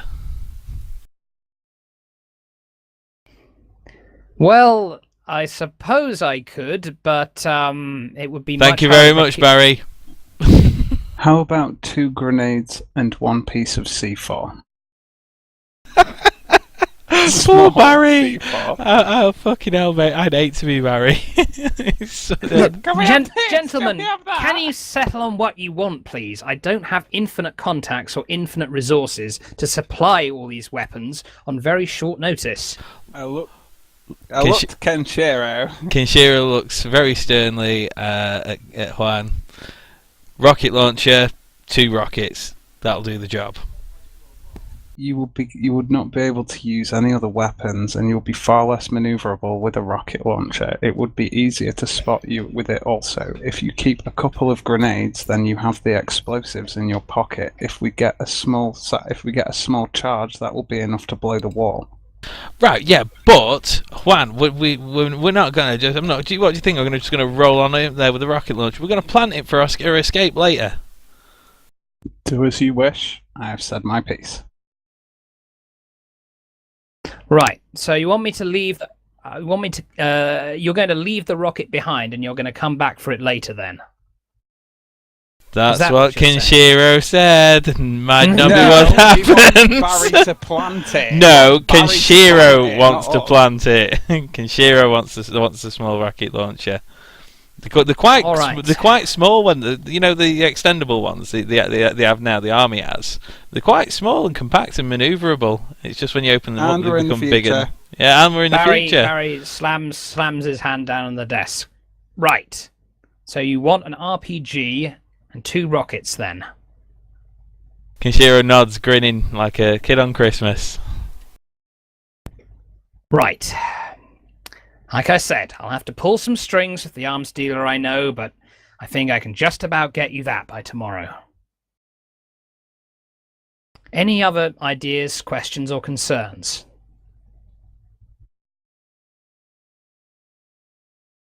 No? Then very good. Make any preparations you need, as the trade will be tomorrow. Gentlemen, I bid you farewell. Just Barry, how about the gun in the car? Is the car ready? Yes, your new car is ready. It's parked right outside. It's this one. Oh, the one with bullet holes in it. Pretend they're not there. Are those bullet holes? I think so. I thought they were like sparkles or something. Decals. You have stars stuck on your car. It seems you like stickers there, Kenshiro. Oh, fine. Do you want the yellow one then? Yeah. Looks a bit Fine. better. You can have the yellow one. Right. And we'll just say it's a different shade of yellow. Awesome. Completely different shade. Okay, right. All right then. Well, if that's everything, I will bid you farewell for now, gentlemen. I'll see you tomorrow. Tomorrow it is. Okay, at this point, he deactivates the holograms. Whoop. Okay, right. So, anything anybody wants to do before tomorrow? Nope. I would like to try and remove desire from my heart. Make me a spirits roll. I would like to try to remove the heart from his chest. Do I get a wild die? Yes. Yes, you do. I'll take the 5. Okay. All right. I guess you spend the night at Kaneshira's apartment again. Yeah. Okay. I mean, you hear like sort of the odd thumping against the walls of like people having sex or whatever. You see the odd bit of pornography on Kaneshiro's desktop and the odd pornographic poster. But you try and keep it down, suppress it, drive those impure thoughts away from your heart. And you feel that at least you have blocked out the external stimuli for now, even if you feel you have not completely eliminated desire. Okay. All right, Keneshiro, Dong, anything you want to do? I don't know. Really. I'm good. Yep, Dong's already got everything he needs. Actually, Dong is going to pop down to a shop and buy some sunglasses. Right, sunglasses. That'll be 1 credit. One credit, please. Oh yeah, I'd like to buy some nice sunglasses. 2 credits, please. I will possibly really need more nice cigars. Sunglasses. Okay. You deduct 2 credits and add some nice sunglasses. Yeah, will do. Keneshiro, deduct 5 credits and add No, some... 30. I'm getting Can the I posh have some ones again. pizza? Oh, You're at 30, the shop. alright. That's how much I 30. charge myself for him. I'm getting fucking proper Alright, Cubans, mate. These are really good Cuban cigars. There you go. Will you go past the pizza place whilst you go to the shop? I haven't eaten today. God, this is... Don't worry about eating. Alright, we'll just say I ordered takeaway again. This There is we a go. Cyberpunk game, not like a hardcore survivalist game. Okay, right. There's nothing else. You good for me to go to the next day? Yeah. Woo. Yes. Okay. You head back to Barry's repair shop bright and early. Desmond drags out Han Shao. Han Shao looks kind of a bit white, a bit beaten and busted. He's got scars on his chest, but he's kind of got like a blanket over him. Desmond kind of holds him firmly. Aye, Huang Gai, give me a hand with this piece of crap. Huang Gai rushes over and asks Huan Shao, "How are you feeling, Huan Shao? Have they treated you badly?" Not as badly as I'm going to treat you later, round-eye bastard. Are you hungry or thirsty? He spits in your face. I take that as a no then. By the way, Han Shao's arms are shackled behind his back, as there are his legs, so he's not really particularly threatening, even though he kind of struggles a little bit occasionally. Okay. Oi, enough of that, or I'll fucking clout you around the head again, you bastard. After seeing this, Kenshiro looks a bit eyes glazed over a bit again. Possibly feeling a bit monologue-y, but maybe not yet, depending on the GM would like one. All right, go ahead. Do you want to give the second half of that monologue from earlier? I saw another thing. I'm sort of trying to time it when Juan does something ridiculously good. You know what I mean? Okay. So yeah, Kenshiro shakes his head and thinks, just like Akira, confronted with the scum of the earth, and treats him like an actual human being. These people aren't human. They're fucking monsters. At that bar that night, if he just listened, if he just got the fuck out of there, or even drew his weapon, he could be alive today. But that fucking idiot tried to arrest them. Who the fuck tries to arrest a triad gang? There we go. That's just a little addition to it there. I would have asked if we could have unshackled you, Huan Shao. However, I get the impression that you would threaten us all if this was such a thing. Don't you dare try and show me pity. Never try and show me pity ever again. It isn't pity, Huan Shao. It is respect. Growls at you. All right. Come on, let's get going, eh? I helped Desmond. Sooner we're rid of this piece of shit, the better. Cool, yeah, totally helped Desmond. Marcus just waves to you lot. Good luck, guys. As we're walking out, I'm going to tell Barry, as for our escape plan, I'm going to take my new car and I'll park it about half a mile up the street, so we've got a way back. Oh, okay, that's a good idea. All right. So you park your new car a mile across the street. Okay, right. Okay, you all take, let's just say you take this big SUV and this car here for the sake of detail. Anyway, yes. The lot of you,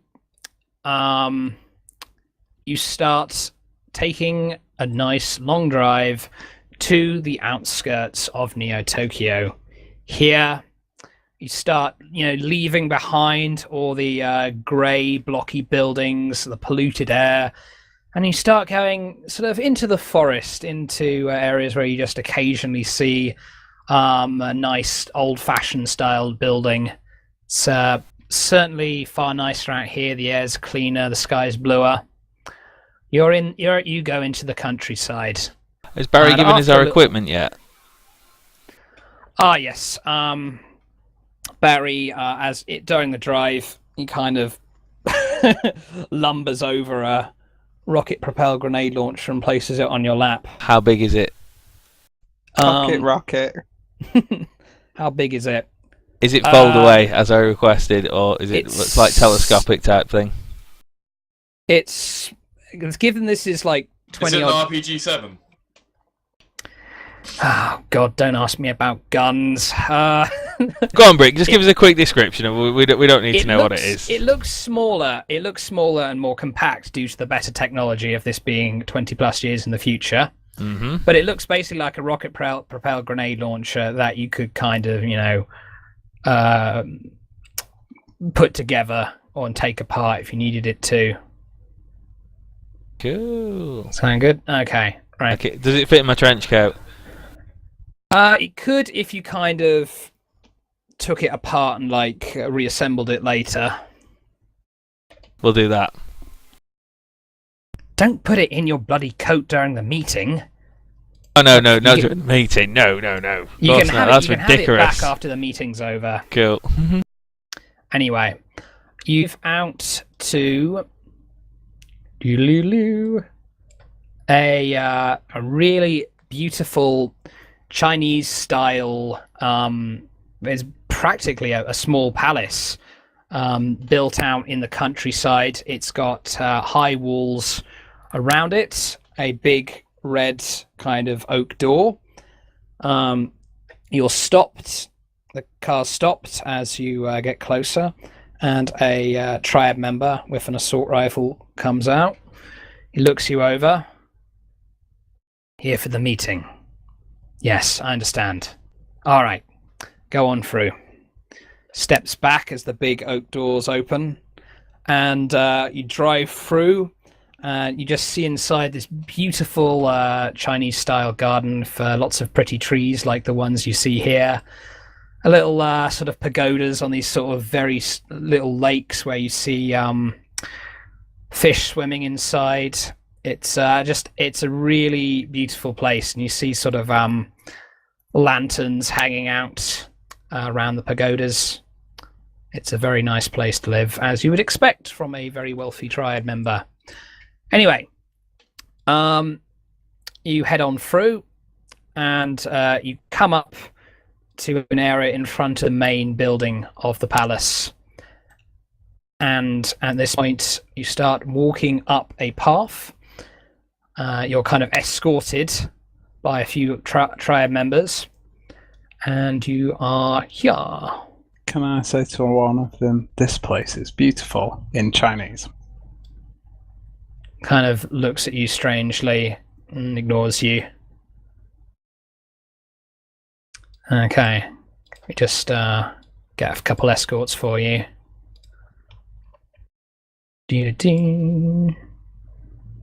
All right. I would suggest you keep off the grass. They kind of snort at you. All right, they'll go like either side of you lot then. Totally listen to me though, eh? Yeah, they did listen to you, I guess. All right, you lot, unless you decide to do something very surprising. Read stupid. Read stupid. Like to shout, boo, motherfucker. No, not really. Suddenly, Kenshiro takes out his rocket launcher. Aha! Aha! Knowing me, knowing you. Okay. Anyway, you're led up the bridge, and you're led up Yang Sung. Yeah, you are actually led up the garden path. You really are. You are led up before. I notice his robot spider pets. Yep. Just say. He kind of pats them on the head occasionally. Yes, Yang Sun sits there in a fairly sort of simple wooden chair. He just seems to be relaxing. He's got fairly plain-looking Chinese robes. He doesn't seem to be even though his surroundings are opulent, he isn't particularly well dressed. There's a warm smile from him as he sees you all approach. Ah, welcome to my palace. I hope you have enjoyed the hospitality so far of the Sung Triad. This point... Oh, you going to say something, Huang Gai? I was going to say, this is most certainly a beautiful place, and I can tell you it is definitely looking better than the last place I visited from the Sun Triad. He chuckles. Ah, yes, of course. Perhaps the hospitality we showed you then was not quite as pleasant for you. My apologies. I hope you do not hold any hard feelings. You understand there was simply information we needed to extract from you. We are not here to discuss our previous meeting, I am sure. No, of course. I simply wanted to make sure there were no hard feelings between us. Hongai bows. He nods. Barry, I believe we have some business to do. At this point, Barry steps forward. Yes, Yang Sun. Right.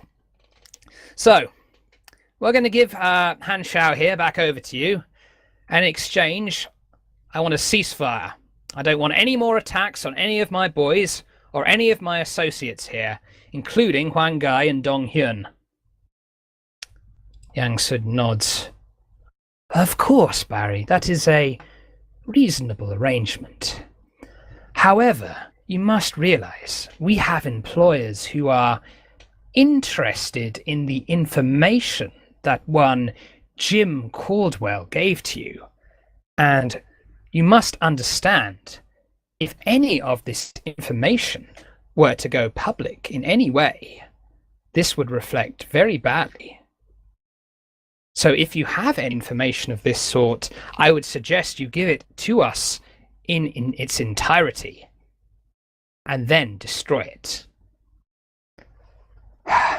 All right, I'll go back and see what, if anything, Mr. Caldwell actually gave us. Of course.